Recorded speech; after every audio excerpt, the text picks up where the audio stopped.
Hello friends, आपका स्वागत है सिविलियन क्लासेस में। तो आज हम बात करेंगे हाईवे इंजीनियरिंग में यूनिट नंबर 4। तो प्यारे बच्चों, यूनिट नंबर 4 ऑलरेडी पहले स्टार्ट हो चुका था। उसमें हमने सिर्फ एग्रीगेट्स के कुछ टेस्ट के बारे में हमने डिस्कस किया था। तो चलिए प्यारे बच्चों, फिर से हम स्टार्ट करते हैं। सिर्फ इसमें एग्रीगेट्स का हमको टेस्टिंग नहीं बताना है ना। तो चलिए प्यारे बच्चों, सबसे पहले यूनिट नंबर जो 4 है, ये आपका नाम क्या है? Construction of road pavement and material. मतलब रोड पेवमेंट जब बनाते हैं, जब उसका कंस्ट्रक्शन करते हैं तो कैसे करते हैं और कौन कौन सा मटेरियल यूज करते हैं, उस मटेरियल को यूज करने से पहले कौन कौन सा उसमें टेस्ट करते हैं, उन सारे बातों को हम इस यूनिट नंबर 4 में पढ़ेंगे। और प्यारे बच्चों, ये यूनिट नंबर जो 4 है ना, वो बहुत ही इंपॉर्टेंट है आपके एसबीटी एग्जाम के पॉइंट ऑफ व्यू से। क्योंकि प्यारे बच्चों, ये आपका मार्क्स बहुत ही अच्छे मार्क्स है, शायद 14 या 18 मार्क्स का ये आपका टॉपिक है ना, यूनिट है। तो चलिए प्यारे बच्चों, हम स्टार्ट करते हैं यूनिट नंबर 4। तो देखिए, यूनिट नंबर 4 में हम सबसे पहले ये देखेंगे कि कौन कौन सा रोड मटेरियल यूज्ड करते हैं हम किसमें, पेवमेंट बनाने में, है ना। रोड पेवमेंट बनाने में कौन कौन सा मटेरियल यूज करते हैं, ठीक है ना। तो देखिए प्यारे बच्चों, हम लोग जानते हैं कि जो रोड पेवमेंट होता है वो दो प्रकार का होता है। एक फ्लेक्सिबल पेवमेंट होता है और एक आपका रिजिड पेवमेंट होता है। फ्लेक्सिबल पेवमेंट में बिटुमिन का यूज होता है और आपका रिजिड पेवमेंट में सीमेंट का यूज होता है। तो देखिए प्यारे बच्चों, जब भी हम रोड पेवमेंट बनाने जाते हैं तो मेनली सॉइल का यूज करते हैं, एग्रीगेट्स का यूज करते हैं, बिटुमिन का यूज करते हैं और सीमेंट का यूज करते हैं। तो इन चारों मटेरियल का हम लोग प्रॉपर्टीज देखेंगे और इसके बारे में कौन कौन सा, इस सब में कौन कौन सा टेस्ट करते हैं उसके बारे में देखेंगे। जब इस मटेरियल के बारे में हम लोग पढ़ लेंगे ना, तो उसके बाद हम देखेंगे कि इन चारों मटेरियल का यूज करके कैसे हम कंस्ट्रक्शन करते हैं, ठीक है प्यारे बच्चों। तो चलिए, हमने हेडिंग दिया है टाइप्स ऑफ रोड मटेरियल। तो हमने लिखा है the following are the different materials used for the construction of road. प्यारे बच्चों, रोड के कंस्ट्रक्शन में हम इन डिफरेंट मटेरियल का हम लोग यूज करते हैं, जिसमें पहला आपका क्या है? सॉइल, दूसरा है एग्रीगेट्स, तीसरा है बिटुमिन और चौथा है आपका सीमेंट। बात समझ में आया? तो इन चारों मटेरियल के बारे में हम लोग पढ़ेंगे, ठीक है ना। तो सबसे पहले हम लोग जो स्टार्ट करेंगे वो स्टार्ट करेंगे सॉइल से, ठीक है ना। तो चलिए प्यारे बच्चों, पहले आप इसको नोट डाउन कर लीजिए।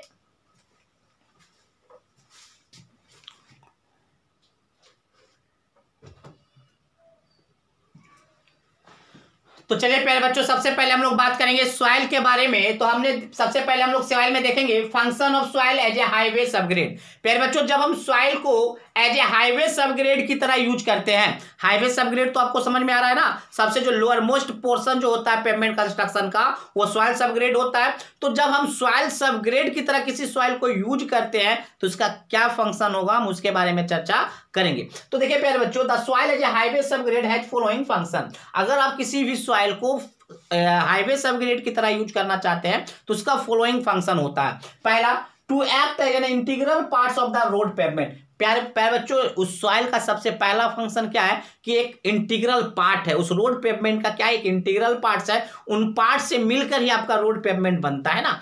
तो प्यारे बच्चों, सबसे पहला फंक्शन है to act as an integral parts of the road pavement. Road pavement का वो एक इंटीग्रल पार्ट्स है क्या? Soil subgrade. दूसरा, to provide stability and durability. प्यारे बच्चों, अगर आप चाहते हैं कि आपका रोड पेवमेंट क्या बने, ड्यूरेबल बने, स्टेबल बने, तो ये अहम रोल प्ले करेगा कौन? सॉइल, है ना। To provide stability and durability to the road pavement under adverse climatic condition and loading condition. प्यारे बच्चों, अगर मान लीजिए कभी खराब वातावरण है, वेदर आपका खराब है, बहुत ही ज्यादा गर्म है, बहुत ही ज्यादा ठंड है, ज्यादा बरसात हो रहा है, तो उस एडवर्स क्लाइमेटिक कंडीशन में या एक्स्ट्रा लोडिंग कंडीशन में आपको क्या करेगा? स्टेबिलिटी एंड ड्यूरेबिलिटी प्रोवाइड करेगा कौन? आपका सॉइल सबग्रेड। सॉइल सबग्रेड का काम ये है कि आपका रोड पेवमेंट को स्टेबल बनाकर रखना, ड्यूरेबल बना के रखना। नेक्स्ट, तीसरा इसका फंक्शन है प्यारे बच्चों, to provide adequate support to the road pavement. वही बात हुआ, रोड पेवमेंट को सफिशिएंट स्टेबिलिटी प्रोवाइड करना या सपोर्ट प्रोवाइड करना, इसका तीसरा फंक्शन है। मतलब एडिक्वेट सपोर्ट प्रोवाइड करना रोड पेवमेंट का, एक तीसरा इसका फंक्शन हुआ। Next, to provide proper drainage to rain water percolating through pavement. अगर कोई रेन वाटर, अगर कुछ amount of rain water pavement के थ्रू परकुलेट होकर नीचे आ गया तो उसको प्रॉपर ड्रेनेज देना किसका काम है? सॉइल का। अगर नीचे आ भी गया तो प्यारे बच्चों, सॉइल क्या करेगा ना, नीचे से अर्थ को दे देगा, मतलब वाटर टेबल में प्रोवाइड कर देगा। तो प्यारे बच्चों, चौथा फंक्शन इसका क्या है कि प्रॉपर ड्रेनेज प्रोवाइड करना वैसे रेन वाटर का जो पेवमेंट के थ्रू परकुलेट हो गया, अंदर चला गया। ठीक है प्यारे बच्चों, तो ये कुछ फंक्शन था किसका? सॉइल का। इसका मतलब क्या, अगर हम सॉइल का यूज कर रहे हैं हाईवे सबग्रेड में तो उस सॉइल सबग्रेड का क्या क्या फंक्शन होगा वो हमने देखा, ठीक है ना। अब हम प्यारे बच्चों ये देखना चाहते हैं कि उस सॉइल का क्या क्या प्रॉपर्टीज होगा, मतलब कौन सा प्रॉपर्टीज होना चाहिए, ठीक है ना, कौन सा प्रॉपर्टीज अच्छा, कौन कौन सा प्रॉपर्टीज उसमें होना चाहिए ताकि हम उसको यूज करेंगे हाईवे सबग्रेड में, ठीक है ना। तो चलिए इसको पहले नोट डाउन कर लीजिए।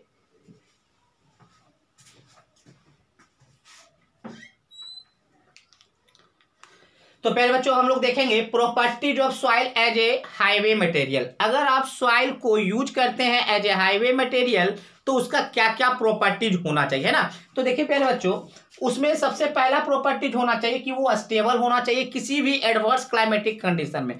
क्लाइमेटिक कंडीशन कुछ भी हो बट वो उसको स्टेबल होना है ना। तो पहले बच्चों पहला पॉइंट यही है, it should B remains stable in adverse condition. Adverse climatic condition में भी वो क्या होना चाहिए, स्टेबल होना चाहिए। Next, it should B incompressible. क्या होना चाहिए, इनकम्प्रेसिबल। इनकम्प्रेसिबल मतलब प्यारे बच्चों लोड लगने के बाद वो कंप्रेस होने का क्षमता उसमें नहीं होना चाहिए, मतलब सॉइल सॉलिड ऐसा होना चाहिए कि वो मतलब कंप्रेस ना हो, ठीक है ना। तो दूसरा प्रॉपर्टीज है कि इट शुड बी इनकम्प्रेसिबल। तीसरा, it should have good drainage property.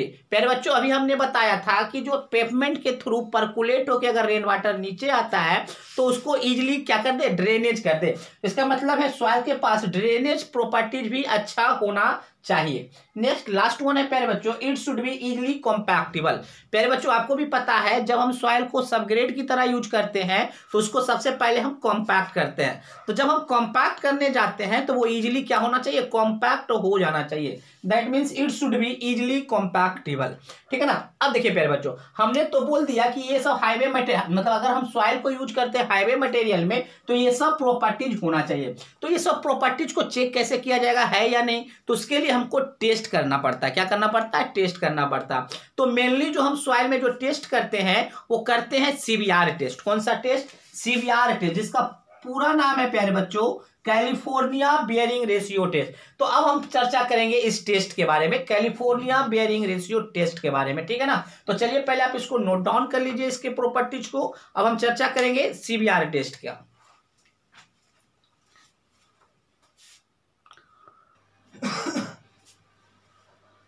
तो प्यारे बच्चों हम लोग बात करेंगे कैलिफोर्निया बेयरिंग रेशियो टेस्ट के बारे में जो कि सॉइल के ऊपर किया जाता है, सीबीआर टेस्ट। इनको इन शॉर्ट में क्या बोलते हैं, सीबीआर टेस्ट। तो प्यारे बच्चों पहले आप ये समझिए कि इस टेस्ट से हम लोग निकालते कैसे और उसके प्रॉपर्टीज के बारे में, सॉइल के प्रॉपर्टीज के बारे में कैसे जानते हैं उसके बारे में पहले हम लोग चर्चा करते हैं। मान लीजिए प्यारे बच्चों ये हमारा सॉइल है, ये मान लीजिए ग्राउंड सरफेस है। इस ग्राउंड सरफेस पे हमको क्या करना है, रोड बनाना है। जब हमको इस ग्राउंड सरफेस पे रोड बनाना है प्यारे बच्चों तो सबसे पहले उसका चेक करेंगे कि वह सॉइल है जिसके ऊपर जो हम पेवमेंट बनाने जा रहे हैं वो सॉइल पेवमेंट बनाने लायक है या नहीं। तो कैसे टेस्ट करते हैं, तो उसका टेस्ट का नाम है सीबीआर टेस्ट। हम क्या करते हैं प्यारे बच्चों, यहाँ पर एक स्टैंडर्ड नीडल लाते हैं, स्टैंडर्ड नीडल जिसका की डायमीटर 50 mm का होता है। नीडल का डायमीटर क्या होता है, 50 mm का होता है। और उस नीडल के सहारे हम इसका क्या करते हैं, आपका सीबीआर टेस्ट करते हैं। क्या करते हैं पहले बच्चों, मान लीजिए ये सरफेस है, ये इस ग्राउंड पे हमको पेवमेंट बनाना है तो वहां पे क्या करते हैं, उस सरफेस पे हम क्या करते हैं, इस नीडल को टच कर देते हैं, उस नीडल को टच कर देते हैं। उस नीडल का जो होता है डायमीटर आपका कितना बोले, 50 mm। अब नीडल को टच करने के बाद हम उस पर क्या लगाते हैं, लोड लगाते हैं। लोड प्यारे बच्चों हम इस प्रकार से लगाते हैं कि लोड जो है ना 1.25 mm पर मिनट। देखिए ये मान लीजिए हम यहाँ पे नीडल लगा दिए, नीडल लगाने के बाद हम इस पे लोड इस प्रकार से लगाएंगे। ये आपको हॉरिजॉन्टल पे दिख रहा है, एक्चुअली सब सारा काम कहाँ पे होगा, वर्टिकल में होगा ना, ग्राउंड पे होगा। तो इस पे इस प्रकार से हम लोड लगाएंगे प्यारे बच्चों कि इसका पेनिट्रेशन मतलब ये ग्राउंड को चीरते हुए कम से कम 1.25 mm पर मिनट, मतलब 1 मिनट में ये कितना mm पेनिट्रेट कर दे, 1.25 mm पेनिट्रेट कर दे। हमने क्या बोला प्यारे बच्चों, इस प्रकार से हम लोड को अप्लाई करेंगे कि आपका जो स्टैंडर्ड नीडल है वो 1.25 mm पर मिनट के स्पीड से वो इंटर करने लगे, किसमें, सॉइल मास में। अब हम क्या करेंगे प्यारे बच्चों, इस नीडल को 25 mm तक, यहां तक 25 mm तक हम क्या करेंगे, 25 mm तक इस स्टैंडर्ड नीडल को पेनिट्रेट करेंगे। कितना तक, 25 mm तक हम क्या करेंगे, पेनिट्रेट करेंगे। और हम लोड को कैलकुलेट कर लेंगे, मतलब लोड जो लोड जितना लोड पे ये 25 mm, जैसे मान लीजिए प्यारे बच्चों यहाँ पे हम 10 किलो न्यूटन जब लोड लगाए तो 1.25 mm पेनेट्रेट हो गया। मान लीजिए 40 किलो न्यूटन लगाए तो 2.5 mm पेनेट्रेट हो गया। उसी प्रकार से 25 mm पेनेट्रेट होने के लिए कितना लोड हम लगाएं, उस लोड को हम क्या कर लेंगे, नोट डाउन कर लेंगे। उस लोड को हम नोट डाउन कर लेंगे, नोट डाउन कर लेंगे। किस किस किस लोड को नोट डाउन करेंगे प्यारे बच्चों, जब हमारा स्टैंडर्ड नीडल 25 mm तक अंदर चला जाएगा। फिर उसी प्रकार से ये जो टेस्ट है ना, आगे फर्दर हम प्रोसीड करेंगे और फिर हम क्या करेंगे 50 mm तक, क्या करेंगे 50 mm तक हम क्या करेंगे प्यारे बच्चों, प्रोसीड करेंगे। 50 mm तक जाने में जितना लोड लगा, 50 mm तक जाने में जितना लोड लगा हम उसको क्या कर लेंगे, नोट डाउन कर लेंगे। क्या कर लेंगे, नोट डाउन कर लेंगे। अब देखिए प्यारे बच्चों सीवीआर वैल्यू क्या होता है। सीवीआर वैल्यू आपका होता है कितना लोड लगा, अप्लाइड लोड बटे प्यारे बच्चों एक स्टैंडर्ड लोड है कि 25 mm पेनेट्रेशन होने के लिए इतना लोड लगना चाहिए। तो उस स्टैंडर्ड लोड से डिवाइड करेंगे, उस स्टैंडर्ड लोड से डिवाइड करेंगे, इनटू 100 से मल्टीप्लाई करेंगे तो आपका सीवीआर वैल्यू आएगा। क्या आएगा, सीवीआर वैल्यू आएगा। ये जो सीवीआर वैल्यू आएगा वो 25 mm पे आएगा। कितना पे आएगा, 25 mm पे। उसी प्रकार से सीवीआर वैल्यू आपको निकालना है 50 mm पेनिट्रेशन पे। तो 50 mm पेनिट्रेशन के लिए जितना लोड आप अप्लाई किए थे वो आप लिख लीजिए, लोड अप्लाइड अब बटे 50 mm पेनिट्रेशन होने के लिए जितना स्टैंडर्ड लोड लगेगा उसको आप नीचे कर लीजिए। स्टैंडर्ड लोड को कहां कर लीजिए, नीचे कर लीजिए, इनटू 100 से मल्टीप्लाई कर दीजिए तो आपको ये देगा CBR value at 50 mm penetration. ऊपर वाला आया था CBR value at 25 mm penetration, 25 mm penetration. अब देखिए प्यारे बच्चों हमने सीवीआर वैल्यू निकाल लिया 25 mm पेनिट्रेशन पे और 50 mm पेनिट्रेशन पे। दोनों में जो मैक्सिमम वैल्यू आएगा वही आपका होगा सीवीआर वैल्यू। और जनरली याद रखिएगा कि सीवीआर वैल्यू जो है 25 mm पेनिट्रेशन वाला ज्यादा आता है, इसीलिए जनरली 25 mm पेनिट्रेशन वाला ही क्या हो जाता है, सीवीआर वैल्यू होता है। बट ऐसा हो सकता है कि सीवीआर वैल्यू 50 mm वाला ही ज्यादा आ जाए।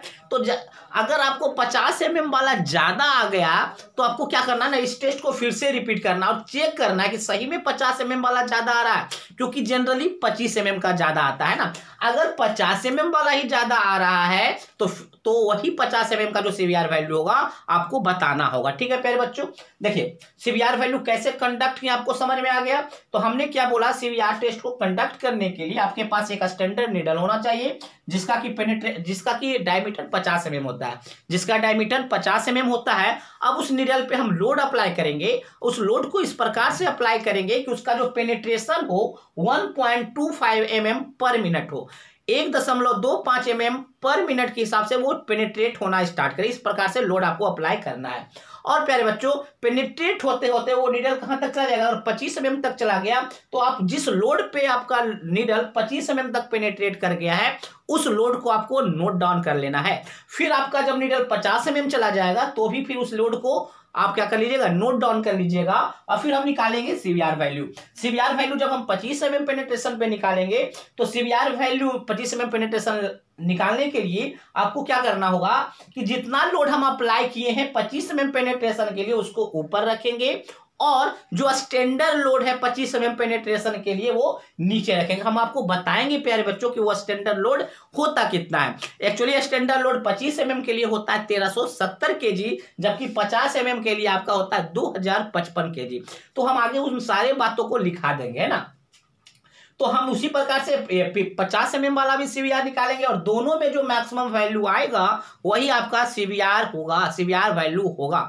और फिर हमने क्या बोला, जो जनरली 25 mm पेनिट्रेशन वाला ही सीवीआर वैल्यू ज्यादा होता है, इसीलिए सीवीआर वैल्यू एट 25 mm वाला आंसर होगा। बट अगर बाय द वे अगर 50 mm पेनिट्रेशन वाला सीवीआर वैल्यू अगर ज्यादा आ गया तो कंफ्यूजिंग होता है कि जनरली तो 25 mm का ज्यादा होता है, ये 50 mm वाला ज्यादा कैसे हुआ। तो फिर से आपको इस टेस्ट को कंडक्ट करना होगा और देखना होगा कि सही में 50 mm वाला ज्यादा आ रहा है। अगर सही में 50 mm वाला ज्यादा आ रहा है प्यारे बच्चों, तो वही आपका आंसर हो जाएगा, क्योंकि दोनों में जो मैक्सिमम वैल्यू होता है वही आपका सीवीआर वैल्यू होता है। तो आपका ये प्रोसीजर समझ में आ गया होगा। तो ये प्रोसीजर हम आगे आपको लिखाएंगे भी, ठीक है ना। चलिए सबसे पहले हम बात करते हैं कैलिफोर्निया बेयरिंग रेशियो टेस्ट के कुछ इंट्रोडक्शन के बारे में। तो एक्चुअली देखिए प्यारे बच्चों, सीवीआर वैल्यू आपको कैसे निकाला, एक्चुअली पेनिट्रेशन टेस्ट है, वो सॉइल को पेनिट्रेट करके निकाल रहा था ना। तो हम देखेंगे प्यारे बच्चों क्या इसके बारे में थोड़ा सा इंट्रोडक्शन देख लेते हैं।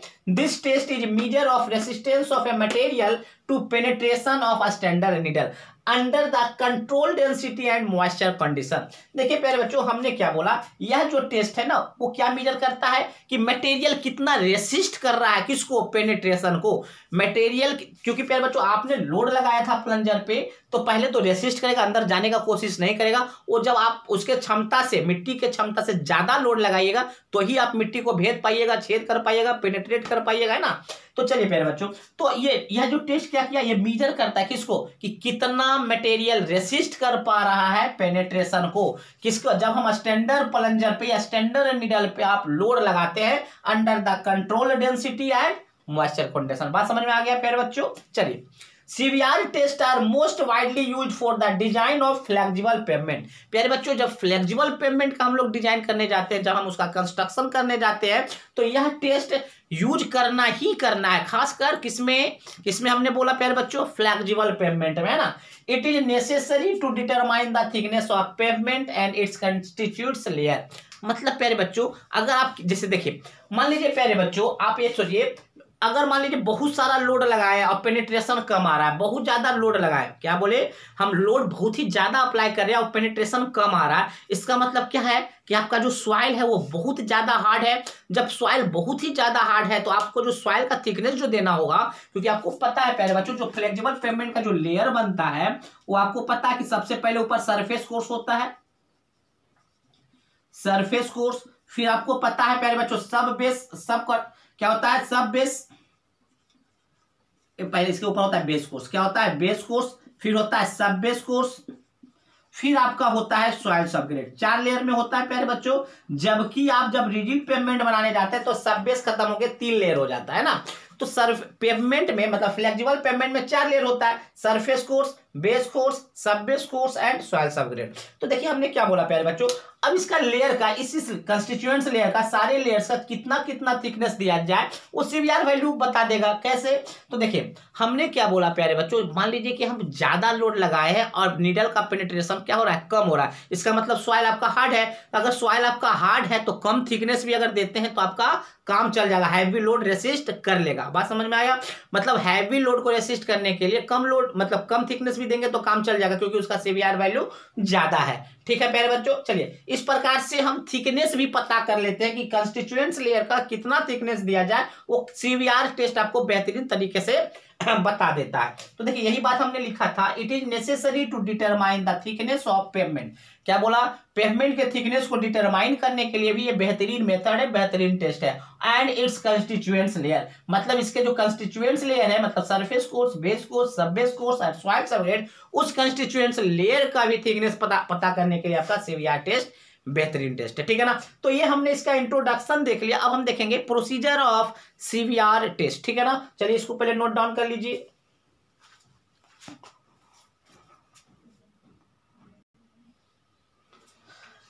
चलिए प्यारे बच्चों हम लोग देखेंगे इसका प्रोसीजर। ठीक है ना, प्रोसीजर। हाँ एक बात और प्यारे बच्चों, हम बार बार बोल रहे थे 25 mm और 50 mm, एक्चुअली वो 25 और 50 नहीं है, एक्चुअली क्या है 2.5 mm एंड 5 mm है ना। कितना है, 2.5 mm एंड 5 mm पेनिट्रेशन हम लोग चेक करते हैं। चलिए प्यारे बच्चों अब हम लोग इसका प्रोसीजर देखते हैं। तो देखिए प्यारे बच्चों, सबसे पहले हम क्या करेंगे, एक मोल्ड लेंगे। इस मोल्ड में हम क्या करेंगे, सबसे पहले हम उस मोल्ड में क्या करेंगे, जिस सॉइल पे हमको सीवीआर टेस्ट करना है ना, उस सॉइल को इसमें फिल कर लेंगे।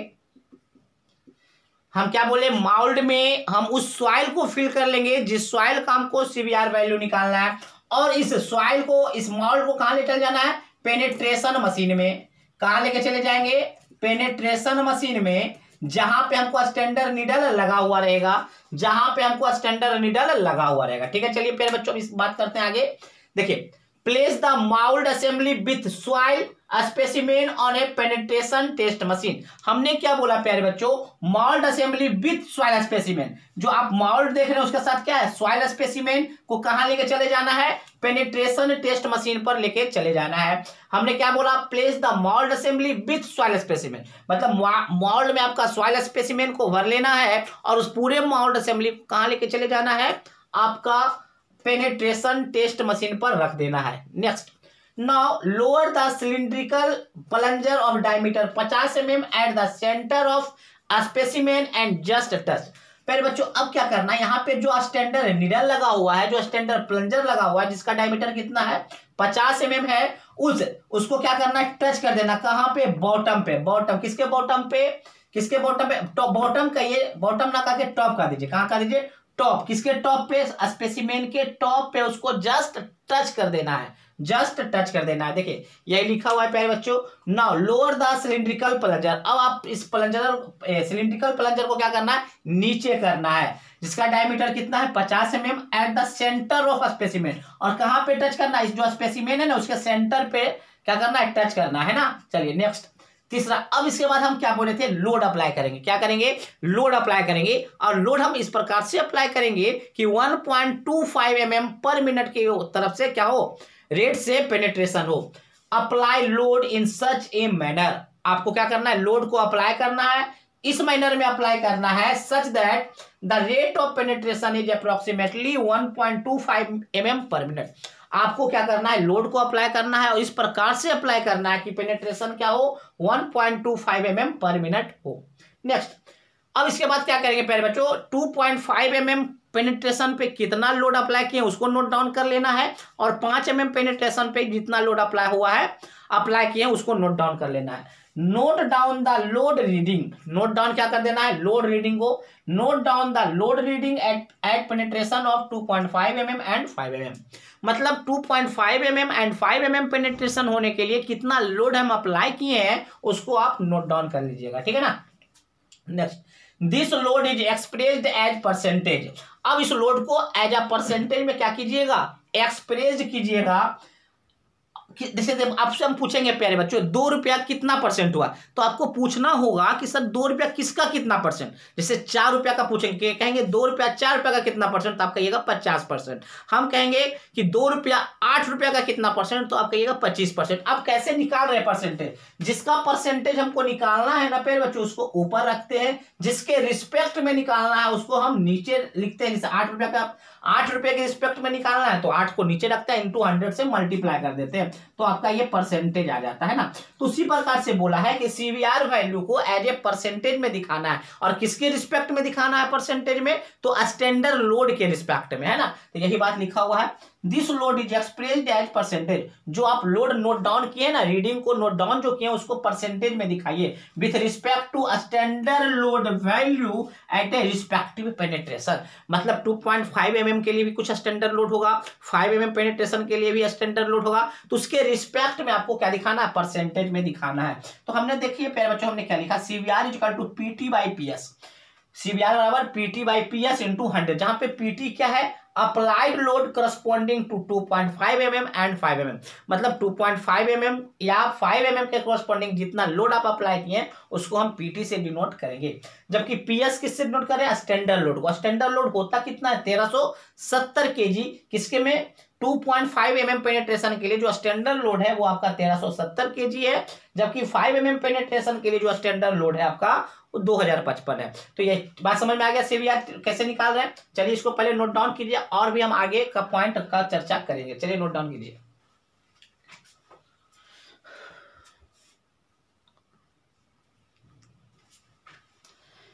देखिए प्यारे बच्चों हमने क्या बोला था, जनरली जो होता है नॉर्मली 2.5 mm पेनिट्रेशन वाले 2.5 mm पेनिट्रेशन के रिस्पेक्ट में जो सीवीआर वैल्यू आता है वो ज्यादा आता है, और जो वैल्यू ज्यादा आता है उसी को हमको रिपोर्ट करना होता है उस मटेरियल का सीवीआर वैल्यू।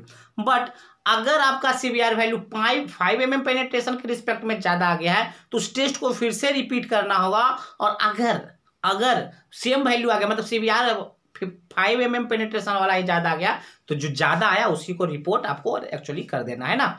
चलिए, तो यही बात हमने लिख दिया प्यारे बच्चों नोट में कि normally the CVR value at 2.5 mm penetration is higher than that of 5 mm, मतलब 5 mm के रिस्पेक्ट में 2.5 mm पेनिट्रेशन वाला ज्यादा आता है, ठीक है प्यारे बच्चों।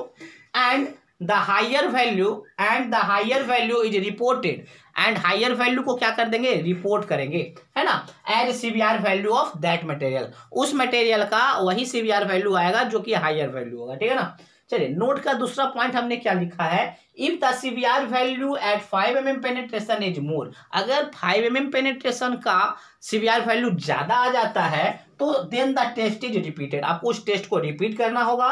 And if the value are identical, फिर भी आपका वही वैल्यू आता है, 5 mm पेनिट्रेशन वाला ही ज्यादा आ जाता है, then CVR value at 5 mm penetration should be taken for design, तो डिजाइन में हम सीवीआर वैल्यू लेंगे 5 mm पेनिट्रेशन वाला ही लेंगे, ठीक है ना, ये कॉन्सेप्ट था, ठीक है प्यारे बच्चों।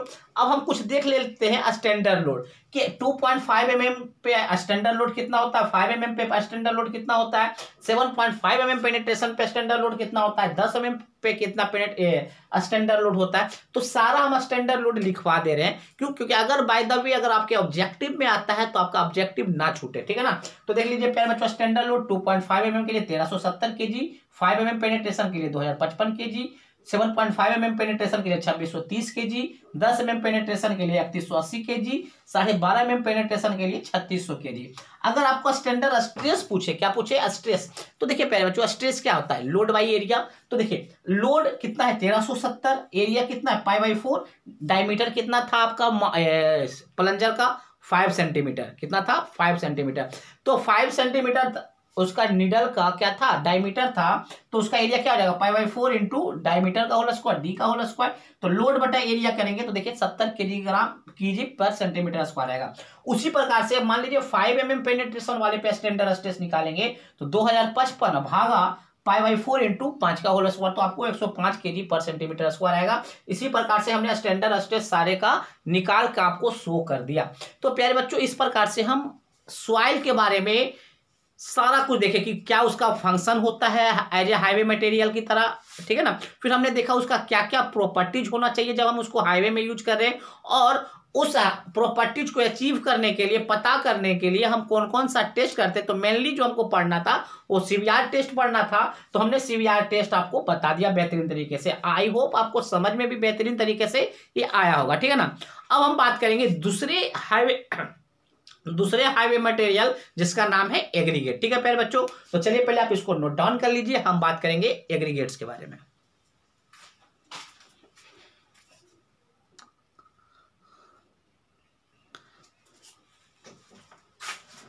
चलिए प्यारे बच्चों, हम बात करेंगे एग्रीगेट्स। तो प्यारे बच्चों, जब हम रोड कंस्ट्रक्शन करने जाते हैं तो जो सबसे मेजर मटेरियल्स होते हैं वो होता है एग्रीगेट्स। सबसे जो मेजर कंपोनेंट्स होते हैं वो होता है एग्रीगेट्स। क्यों प्यारे बच्चों, तो जितना भी ट्रैफिक के कारण, मतलब व्हीकल्स के कारण जितने भी लोड आते हैं, जितने भी स्ट्रेस आते हैं, वो कौन रेसिस्ट करता है, एग्रीगेट्स। क्या कौन एग्रीगेट कौन करता है, एग्रीगेट ही बियर करता है, सहता है, ठीक है ना। क्या होता है, एग्रीगेट ही आपका सह पाता है, वियर कर पाता है लोड और स्ट्रेस को, ठीक है। इसलिए मेजर कंपोनेंट या मेजर पार्ट्स है या मेजर मटेरियल्स कहलाएगा किसका, रोड पेवमेंट मटेरियल में सबसे मेजर मटेरियल्स होगा, ठीक है ना। अब देखिए प्यारे बच्चों, हमने बताया था कि जब हम रोड कंस्ट्रक्शन करने जाते हैं, जब हम सब बेस बनाने जाते हैं, जब बेस कोर्स बनाने जाते हैं, तो सब बेस कोर्स या बेस कोर्स में जब आपका मटेरियल होता है वो आपका एग्रीगेट से ही होता है। सब बेस में या बेस कोर्स में आपका कौन सा मटेरियल पाया जाता है, एग्रीगेट्स ही मेनली पाया जाता है, ठीक है ना। अब देखिए एग्रीगेट्स जो होते हैं वो दो प्रकार के होते हैं। पहला होता है नेचुरल एग्रीगेट और दूसरा होता है आर्टिफिशियल एग्रीगेट्स। तो नेचुरल एग्रीगेट्स उसको कहते हैं जो sedimentary rocks, igneous rocks and metamorphic rock से पाए जाते हैं। वैसे एग्रीगेट्स जो sedimentary rocks, igneous rocks and metamorphic rock से पाए जाते हैं उसको क्या कहते हैं, आपको नेचुरल रॉक्स कहा जाता है। जबकि जो आप कभी कभी देखते होंगे जो ब्रिक्स होता है ना, ब्रिक्स का टूटा हुआ, मतलब टूटा हुआ पोर्शन, छोटा छोटा टुकड़ा जो होता है ब्रिक्स का, उसको भी हम एज ए एग्रीगेट्स यूज करते हैं तो वो जो होता है आपका आर्टिफिशियल एग्रीगेट्स कहलाएगा। जो ब्रिक्स का जो टूटा हुआ टुकड़ा होता है, छोटा हुआ टुकड़ा होता है, वो कहलाएगा आर्टिफिशियल एग्रीगेट। ठीक है ना। तो चलिए हम देखेंगे एग्रीगेट्स के बारे में। Aggregates is the major components used in road construction. Road construction में यूज होने वाला जो मटेरियल है उसमें सबसे जो मेजर कंपोनेंट है आपका है एग्रीगेट। ठीक है ना। Next, aggregates have properties to bear stress. पहले बच्चों एग्रीगेट्स के पास वह प्रॉपर्टीज है जो स्ट्रेस को बियर कर पाता है। बियर माने सहना, स्ट्रेस को सह पाता है। ऑकरिंग ऑन रोड, रोड पे जो स्ट्रेस ऑकर्स करता है, रोड पे जो स्ट्रेस ऑकर्स करता है उसको कौन सा लेता है? Aggregates. And to resist wear, और रेसिस्ट करता है, रोकता है, टूटने, वियर माने टूटना, टूटने से रोकता है due to action of traffic. Traffic का मतलब जब गाड़ी मूव होता है, जब ट्रैफिक चलता है तो उसमें लोड आएगा, तो लोड को रेसिस्ट करेगा, लोड को सह लेगा, लोड के कारण जो रोड टूटता है ना उसको क्या कर लेगा? रेसिस्ट कर लेगा। ठीक है ना। It is used in granular basis, हमने बोल चुका है एग्रीगेट्स का यूज होता है बेस कोर्स में या सब बेस कोर्स में। तो it is used in granular basis and sub basis in bituminous construction and in cement concrete का पेवमेंट। सीमेंट कंक्रीट पेवमेंट हो या कोई फ्लेक्सिबल पेवमेंट हो, उसमें ये ग्रैनुलर बेस या सब बेस कोर्स में इसका यूज किया जाता है। ठीक है ना। अब हम बात करेंगे टाइप्स ऑफ एग्रीगेट्स के। तो हमने पहले ही बताया था टाइप्स ऑफ जो एग्रीगेट होता है वो नेचुरल एग्रीगेट और आर्टिफिशियल एग्रीगेट, मतलब दो तरीके का, एक नेचुरल एक आर्टिफिशियल। तो हमने नेचुरल क्या बताया था? Igneous rocks, sedimentary rocks and metamorphic rock से बनने वाला जो एग्रीगेट्स होगा वो आपका नेचुरल रॉक्स हो गए, नेचुरल एग्रीगेट्स होगा। तो दो aggregate formed by igneous, sedimentary and metamorphic rock is called natural aggregate. वैसे एग्रीगेट्स जो igneous, sedimentary and metamorphic rock से बनाए जाते हैं वो क्या कहलाते हैं? नेचुरल एग्रीगेट्स कहलाते हैं। आर्टिफिशियल एग्रीगेट्स में अगर हम बात करें तो आर्टिफिशियल एग्रीगेट्स क्या होता है? Broken brick Basalt. Broken brick Basalt is the most commonly used artificial aggregates in India. बात समझ में आ गया होगा प्यारे बच्चों। तो ये हमारा था एग्रीगेट्स के कुछ इंट्रोडक्शन की, क्या फंक्शन है और कहाँ यूज किया जाता है, और फिर हमने पढ़ा टाइप्स ऑफ एग्रीगेट। अब हम प्यारे बच्चों देखना चाहते हैं इसके प्रॉपर्टीज क्या होता है, मतलब जो एग्रीगेट्स को हम हाईवे मटेरियल की तरह यूज करना चाहते हैं उसके क्या प्रॉपर्टीज होगा, उसके बारे में हम लोग चर्चा करेंगे। पहले आप इसको नोट डाउन कर लीजिए।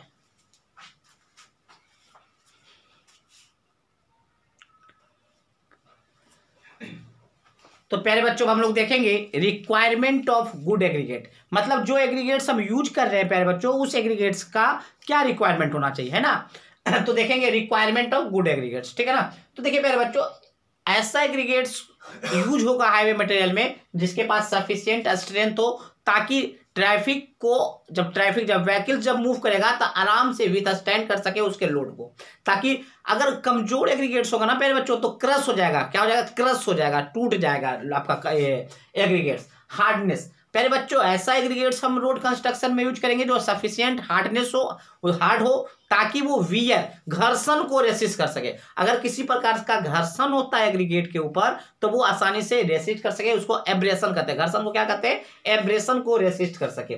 टफनेस, प्यारे बच्चों वैसा एग्रीगेट्स हम यूज करना चाहेंगे रोड कंस्ट्रक्शन में जो सफिशिएंट टफ हो। क्यों? क्योंकि टफनेस जो है ना वो मेजर करता है इंपैक्ट लोड को, कि कितना वो इंपैक्ट लोड को रेसिस्ट कर सकता है, सह सकता है। जितना ज्यादा टफ होगा एग्रीगेट उतना ज्यादा इंपैक्ट लोड को रेसिस्ट कर सकता है। मान लीजिए प्यारे बच्चों कोई गाड़ी, कोई व्हीकल्स मूव कर रहा है, कोई ट्रक मूव कर रहा है, वो हैवी लोडेड है। अब उसमें से मान लीजिए उसका डल्ला खुल गया, डल्ला जब खुलेगा ना तो उसका सारा मटेरियल एकाएक क्या हो जाएगा? रोड सरफेस पे आ जाएगा, तो इंपैक्ट लोड आ जाएगा ना। एकाएक अगर डल्ला से मटेरियल रोड पे गिरेगा तो इंपैक्ट लोड का काम करेगा।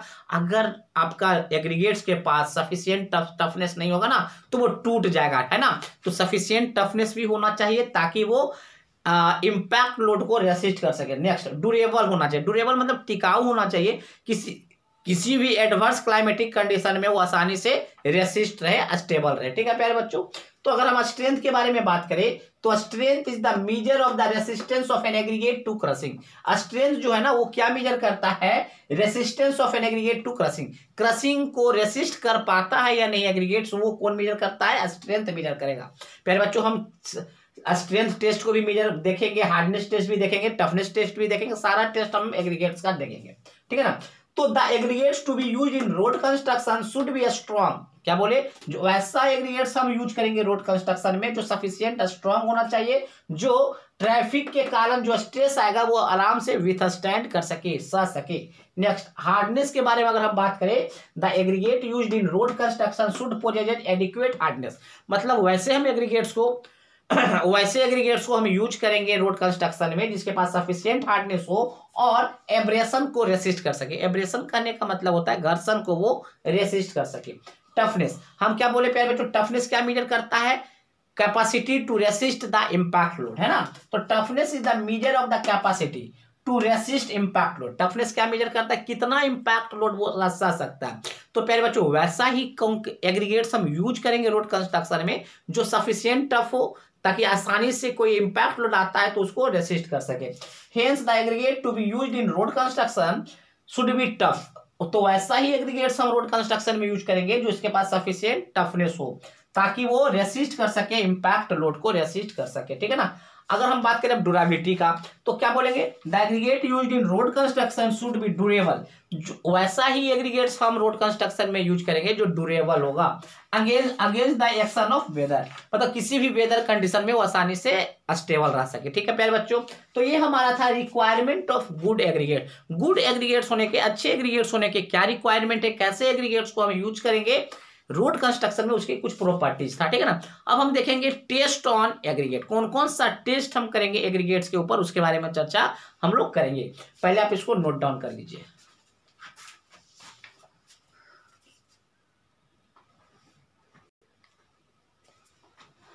तो देखिए प्यारे बच्चों हम देखेंगे रोड एग्रीगेट्स के ऊपर कौन कौन सा टेस्ट करते हैं, ठीक है ना।